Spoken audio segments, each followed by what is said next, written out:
various stages: entry, which we call postulancy; the very special spiritual year, which we call the novitiate; and then the years following, which we call the juniorate, or we have, in our case, Father Charles as the prefect of students, the one who accompanies those who have made their first vows. And what struck me during this meeting was, first of all, that the challenges are the same. These sisters work in 64 countries, like the Redemptorists who work in 70 countries. They are attracting vocations mainly from Africa and Asia and South America. They're attracting different ages of vocations, because no longer are people joining religious life at 17 or 18 or 19. People are joining much later. But the interesting thing is that the challenges remain pretty much the same. And as I worked with them, I again posed a very fundamental question. Why do people join religious life? In the past, I think it was very clear that we were associated with a work. You saw teachers, you saw parish priests, you saw nurses, you saw people who cooked in the community, you saw people who worked on the farm, you saw social workers or missionaries in far-off countries. But in a sense, that was only the outward manifestation of what they were all about. Because at the heart of a religious vocation is not a piece of work or a role. Religious life is not a job. It's a way of life. As we commonly call it, a vocation. And a vocation is essentially about a relationship. It is about a personal relationship with another human being, Jesus Christ, who is God. And that's why Royston and Mike are here today in Liverpool. After several years of discerning, of praying, of looking at other Redemptorists, and above all, looking at the face of Jesus Christ, they have decided today to say a public yes to what they believe is a call by God. I don't believe it's they who initiated this call. I believe the call comes from God. And their role in this is not passive. Their role is to make a profound and active yes to God today, to live in the face of His love in the years that lie ahead. Now you might be asking, well, what are they going to do? It's a good question. But in some ways, I'm not sure it's the right question. I believe a more accurate way of asking this would be not what are they going to do, but who are they going to be? I can answer that in a general and in a particular way. In a general way, they will be Redemptorists, living a dedicated life at the heart of the church. And in particular, they will be two men who every day attempt to deepen the heart-to-heart relationship with Jesus, because this is at the very heart of our Redemptorist life. As our founder wrote to us, St. Alphonsus, the principal thing I recommend to you is the love of Jesus Christ. For this reason, He has called us to our congregation there to love Him and to help other people to love Him also. And therefore we should think of nothing else but of doing this. Now you'll notice that St. Alphonsus isn't saying, come and have a cozy relationship with Jesus. He's saying almost the opposite.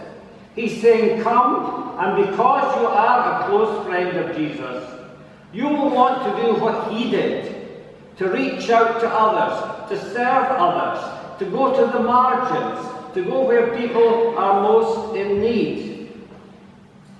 And that will cost you. And that's the redemptress life.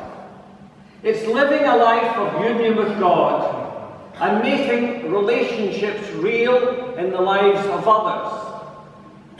Our redemptress constitutions call us apostles of conversion, because our role is to invite people to a change of heart, to try and change structures, to try and change social situations, to try and empower people, no matter how marginalized or on the edges they may feel or appear to be. That's what redemptress life is all about.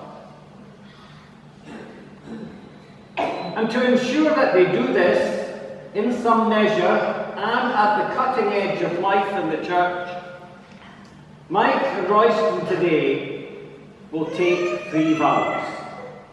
They will take the vow of chastity, which is a promise that Christ will always be their first love. And from these hearts full of love, they will allow access and exit to other people, from their own hearts to others, especially those in need. Indeed, the vow of chastity is a solemn promise to form healthy adult relationships in our world, and especially with those in need. They will take a vow of poverty, which means that the individual exercise and control of finances is limited. And indeed, they will try and spend the rest of their lives in that role we see in the Acts of the Apostles, where all things were held in common, all things were shared. And so our ideal is that we share not only financially, but we share spiritually, we share emotionally. And when you live in this way, acquisitions become less important, and the quality of relationships become more and more at the heart of our lives. And this means being poor in spirit. It means emptying our hearts in order to make space for other people and for God. And finally, they will take a vow of obedience, which means that they will be at the service of the church and the redemptress congregation, and will go wherever they are needed, or indeed, wherever they are sent. We already know that both of them were sent to Canada, missioned. It's the Latin word, missio, I send. They were missioned to Canada for 1 year. We know that Brother Charles here was missioned to Colombia in South America for 1 year. We know that Brother Peter was missioned to Zimbabwe for 1 year. And if you look around the confreres here, you will see that redemptress have lived, have been sent to work in many missionary situations throughout the United Kingdom and even beyond. You know, in an age in which I believe that self-definition, the great I is there, a return to the original sin, I will not serve, can exist. We redemptress try to be counter-cultural. We try to be different and embrace the gospel values of being available wherever and whenever we are needed. I suppose, Mike and Royston, I would want to say that all of us, we have made similar journeys to you. But I would want to say similar, not the same, because I don't believe any two people walk more than halfway down the same road towards God in religious life. Every story is unique and different. For some of us, it can be a very rocky path, at times frightening, at times exhilarating, at times thrilling, at times day-to-day mediocrity. But the goal is always the same. It is union with Jesus, our Redeemer. So I would want, first of all, to congratulate you on making this journey over these past 4 years. I thank those who have accompanied you as you've journeyed. And I assure you that we will be remembering you as you continue this journey in the years that lie ahead. At times it will be a way of the cross. It will be a joyful journey with our Holy Redeemer. But it will always be a journey which leads to new and fresh and hopeful life. I thank your families for sharing you with us.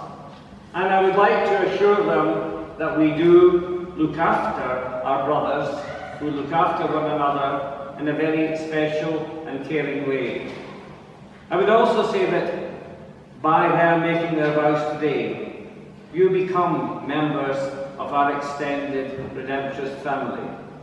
And that makes us very happy, and I hope you feel very welcome.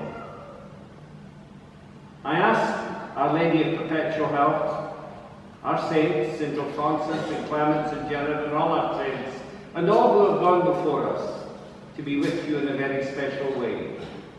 I had a message from Father General in Canada, sending you good wishes.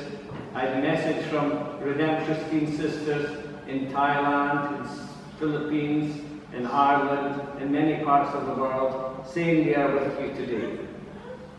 You are not alone. You are loved, you are supported, and you are cherished. You are of great value, and we celebrate the wonderful call of God today in your lives. So I invite you now to proceed and make your vows.